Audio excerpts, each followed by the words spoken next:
Oh, hey there, and welcome to Red's Kitchen. Over the last couple years, I've been sharing my recipes over Facebook, and by popular demand, I figure that maybe it's time for me to show you how I create some of these delicious delicacies in my very own kitchen here. So what I am going to be doing today is I am going to be cooking a form of rouladen.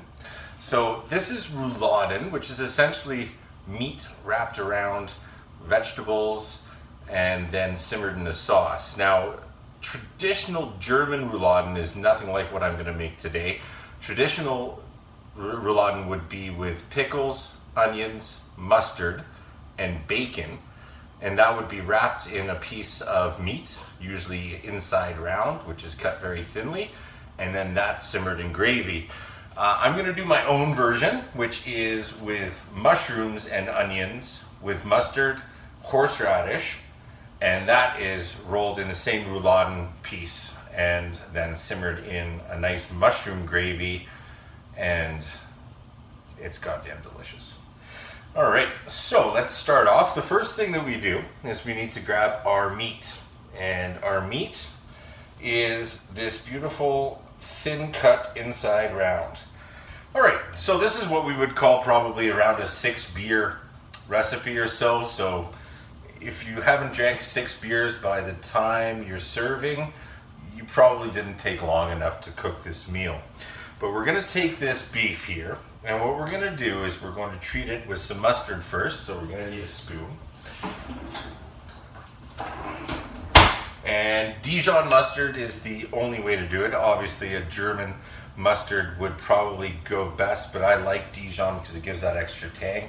A grainy German mustard would work really well here as well.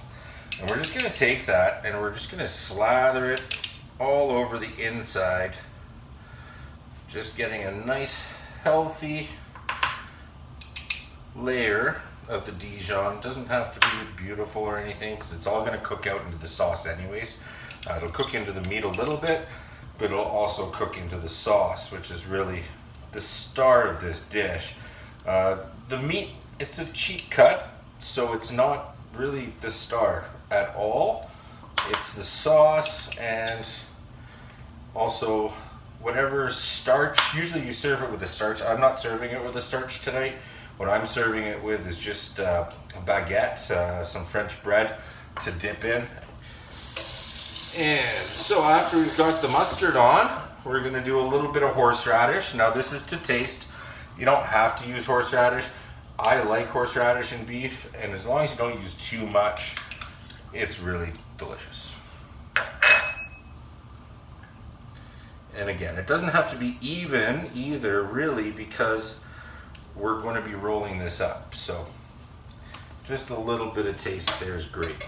Now we are going to be putting, actually we'll start off with the mushrooms. And we want to be nice, and I mean this is just 2 packages of rough cut cremini mushrooms. And so we're just going to put it in a thin layer, just like everything else, onto the meat. And it's going to get messy when we roll it. We don't care about that though, because the cook doesn't clean. So just going to put that on the inside here as generously as we want. If you don't like mushrooms, this dish isn't for you. And then we're going to take some fine chopped onions and just sprinkle them on top like that.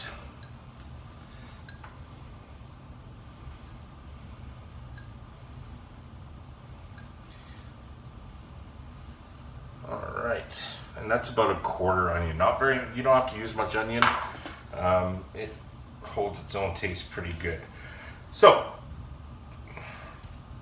not sure why I have the garlic here. That's for the sauce later. Anyways, okay, so that's all the ingredients really that goes into this. What we will do next is we're going to roll them and then tie them up using cooking twine. So cooking twine, really easily bought. Just, I mean, this will last you your whole life, unless you do roasts every day, which you don't. So And it's just going to hold everything together. It doesn't burn or anything like that. So it's really nice and versatile. So what we're going to do is we're just going to roll this pretty much like you would expect to. Just going to fold over the beginning and then start rolling it. And as I said, it's going to get messy, not a big deal. Now, traditional Rouladen, like the German style Rouladen, would be very small. They would be much smaller. You'd probably fit about 25 into a pan while you're simmering them. I like doing it this way just because, well, Big Red likes big things, I guess. So we're going to do the second one. And it doesn't matter if it gets messy, it really doesn't. You're just trying to fit as much flavor in there as possible. And you've got your two little rolls. Now the fun part.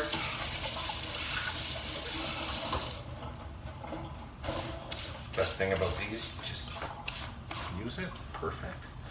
All right, so we're going to take 2 pieces of twine and we're going to lay them down as so. But the first one that we're going to do is the lengthwise one. So just take your little parcel and you're going to place it on the twine. And it's really just a normal little knot like that.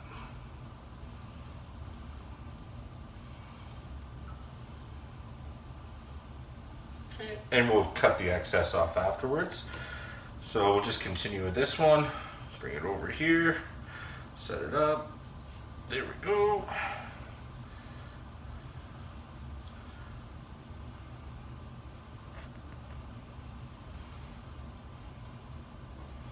And pretty much all this is doing is it's holding it together until we sear it, because when we sear it, all the pieces are going to hold together pretty nice. All right, so there we go. Stuff that back in there, you little cheeky bastard. All right, do the same with the other one. As you can see, I am lacking a bit in my beer consumption at this point. So make sure that you stay hydrated as much as possible. If you drink craft beer, go for it yourself. I personally cannot afford to do so.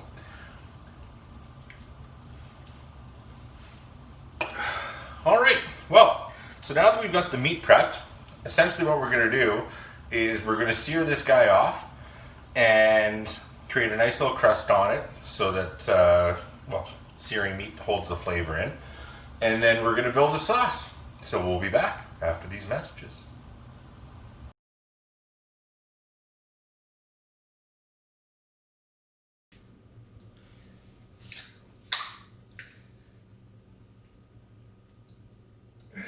Beer number 2, we're making good progress.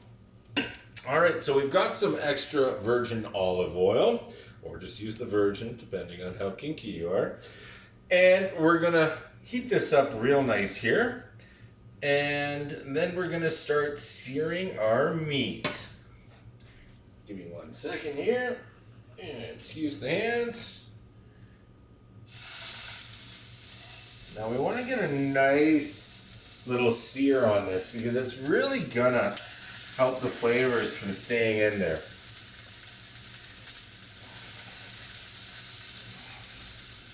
Little tong action never hurt.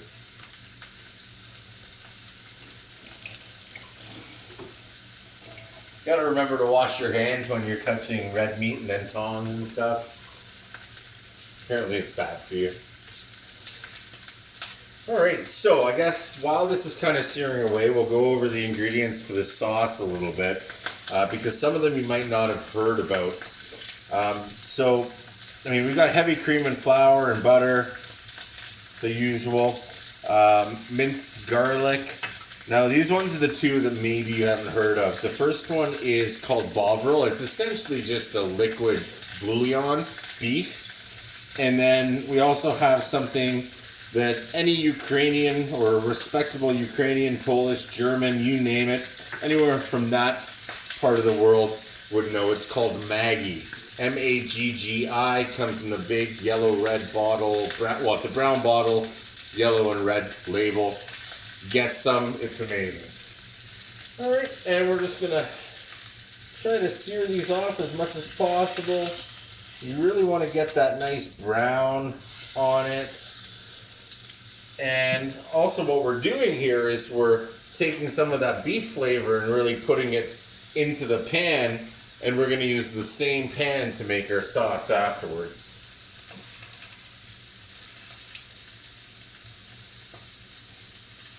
Now, of course, you'll get a little bit of grease spatter and things like that. The secret to this meal is if that you nail it and it's actually good enough, you won't have to do any of the cleaning afterwards, and you can sit your ass on the couch while your significant other that you cooked a wonderful meal for takes care of all this stuff for you.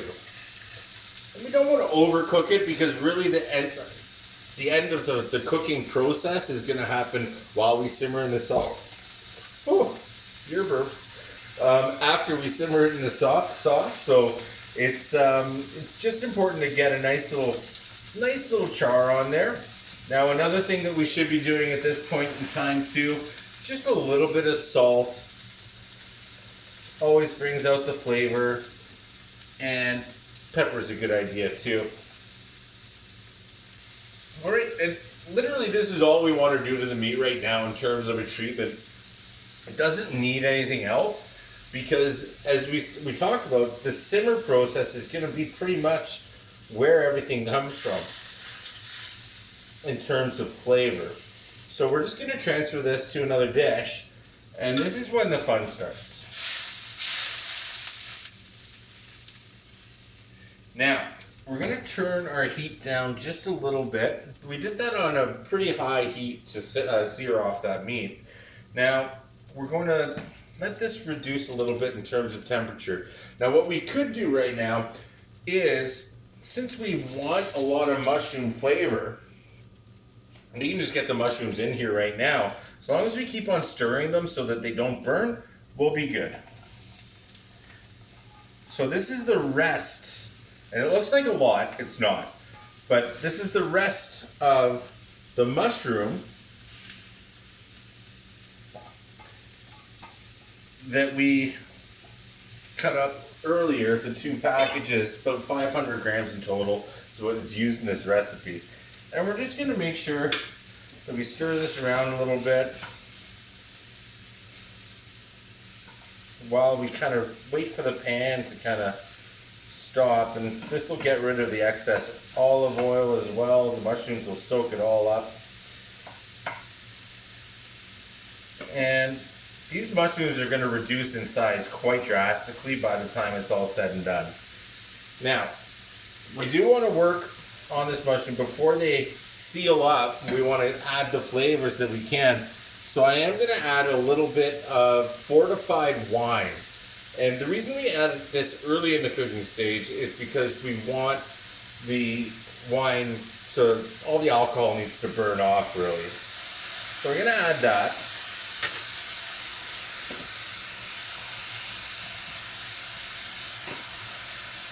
Got to get the mushrooms drunk so they cooperate. Now, we're already seeing a lot of water come out of the mushrooms, which is going to happen. And that's where a lot of the moisture and the flavor comes for the sauce. Now what I'm going to do is I'm going to add the bovril, which is the liquid bouillon, beef bouillon. And it works wonders with mushrooms. Anything that has mushrooms should have bouillon in it. It's unbelievable. As long as you're not vegetarian or some shit. And now, the European staple, little Maggi, has to go in there. Now, of course, we're going to stir this. And the mushrooms are going to keep on losing some of... And now we're going all the way down in temperature. We want to go to low.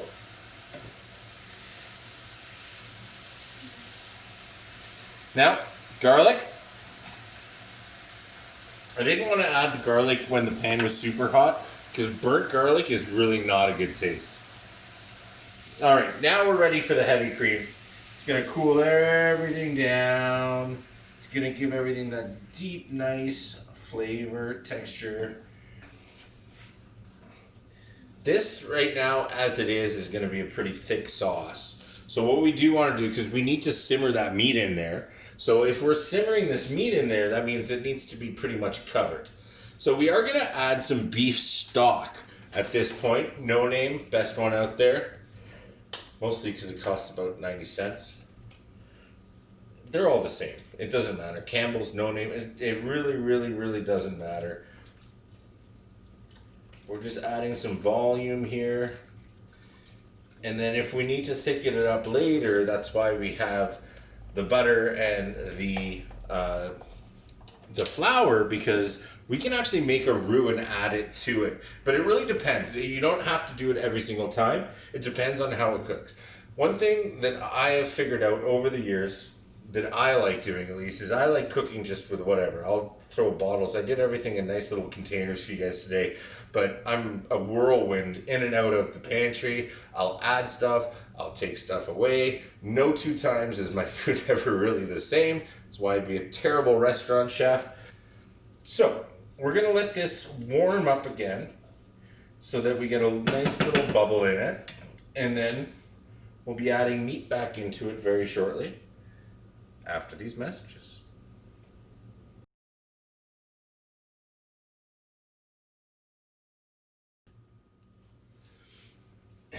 All right. So at this point in time, we are just going to turn the heat up a little bit because we do want some bubble. And we want it to be simmering down a little bit. And we're going to add the meat back into the fold here.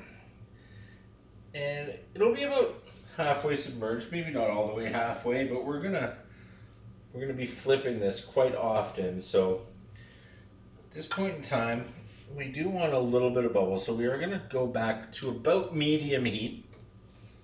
And what this will do is it'll not only reduce the sauce, but also bring out some of that flavor of the beef as well at the same time.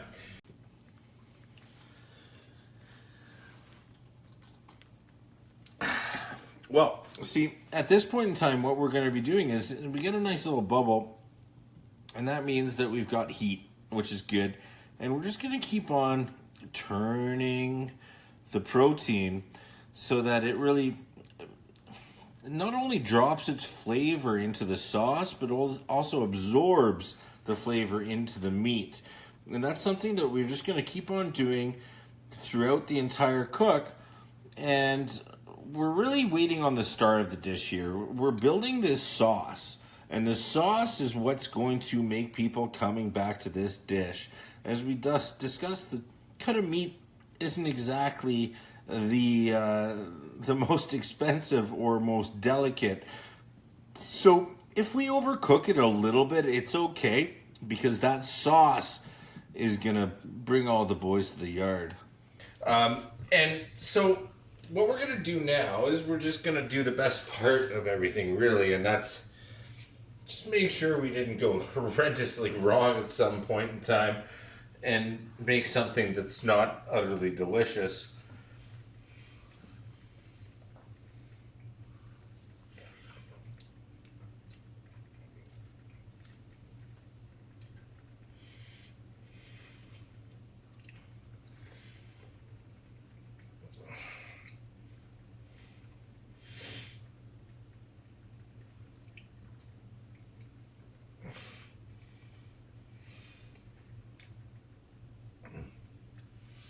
I know you love your mom, but you would love me more if you could taste this right now. Goddamn delicious. Okay, this is ready. There's no reason to screw around with this anymore. All the flavors are there. The meat looks great. So what we need to do now is transfer this meat. We're going to cut these little strings off, unless you're into the bondage thing. And So we're just going to transfer this out here. We're going to turn this down again though. Don't want it to get too angry. Just turn it a little bit, get some sauce on there. Alright. So now we're going to take this and we're just going to cut the strings off. So, got some scissors here. And it's, now that it's been cooking so long, it's just going to hold together. So we don't need these strings anymore. So, we're going to put that over there for now because that is the protein. As we discussed, not necessarily the start of the dish, but a very important part of the dish. Now, in this way of doing the dish, where we're not using a starch, I like to use a deep bowl. And the reason for that is because we're going to want that sauce in there at the start of the dish. If you're doing a starch, like a German spätzle, pierogi dough, mashed potatoes, something like that, you might want to, contain it within that starch. But this is going to work perfectly for our purposes today. And we're just going to place one of these wraps of deliciousness in the bottom of each one. Now, for the sauce, the pièce de résistance.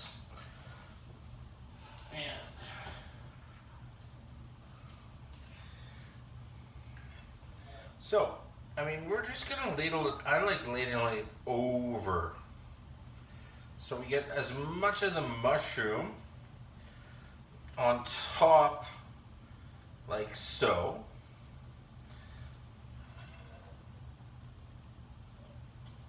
Then the sauce just falls down nicely.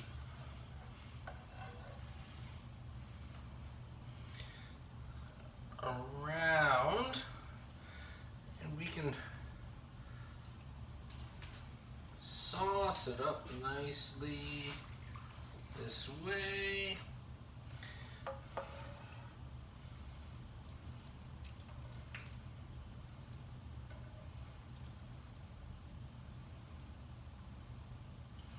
I want to make sure both people are happy with sauce ratio.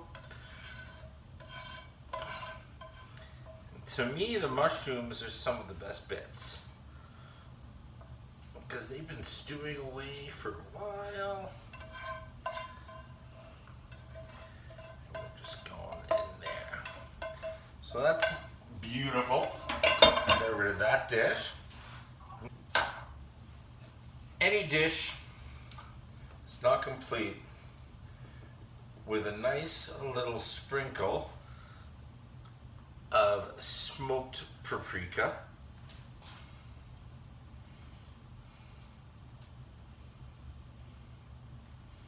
Not only does it add beautiful color, but it also adds tremendous taste. And for going, well, it's almost Christmas unless it's canceled, thanks Trudeau, we're also going to add a little bit of green, a little parsley flake, just to give the whole dish a little bit of color.